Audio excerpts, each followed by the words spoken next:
भी विवश करती है। चैतन्य महाप्रभु कहते हैं कि जब मैं अपने गुरु से पूछा कि किवा मंत्र दिला गोसाई किवा तार बल, जपते जपते मंत्र करी लो पागल।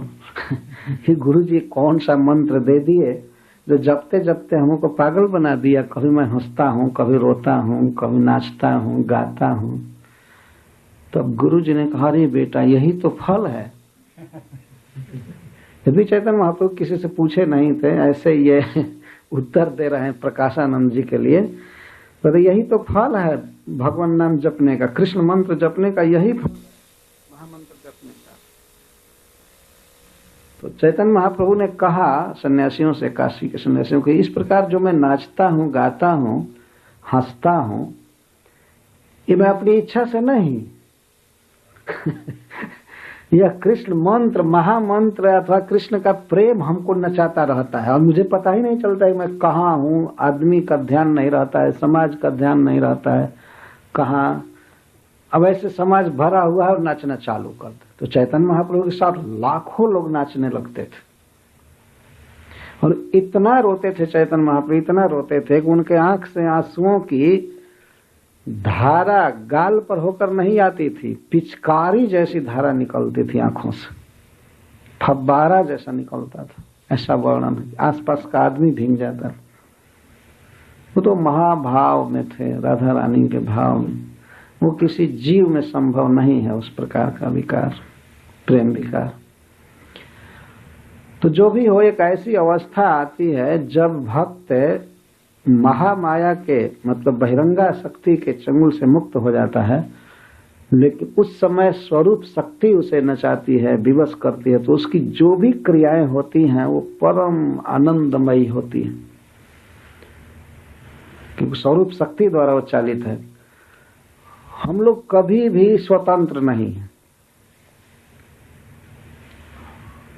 यदि स्वरूप शक्ति द्वारा चालित होंगे तो उसमें हम माने जा सकते हैं कि हाँ हम उस समय स्वतंत्र हैं, क्योंकि स्वरूप शक्ति हमको नचा रही है।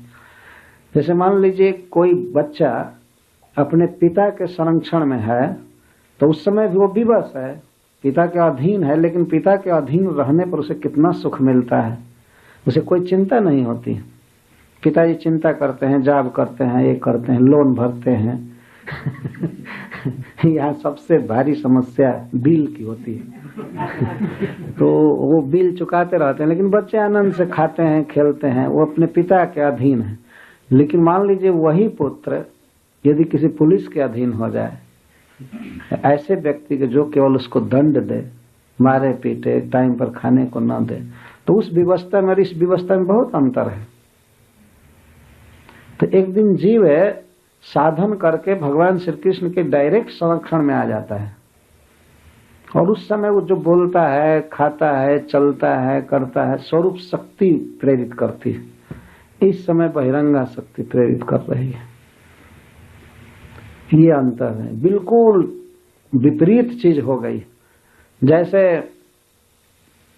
कभी कभी आप लोगों ने सुना होगा, देखा भी होगा, जो व्यक्ति भूत से आविष्ट हो जाता है तो अपनी नॉर्मल स्थिति से दूसरा हो जाता है। उस समय भी वो बोलता है, हंसता है, खाता है, चलता है, लेकिन उस समय उसको वह भूत चालित करता है, वह उसके बस में होता है, विवश होता है। और उस समय यदि वो रोता है या हंसता है तो दोनों एक चीज है, दोनों में कोई अंतर नहीं।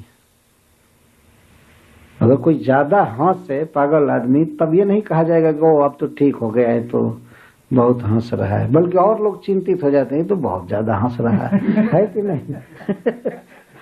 वहां हंसना और रोना दोनों एक है।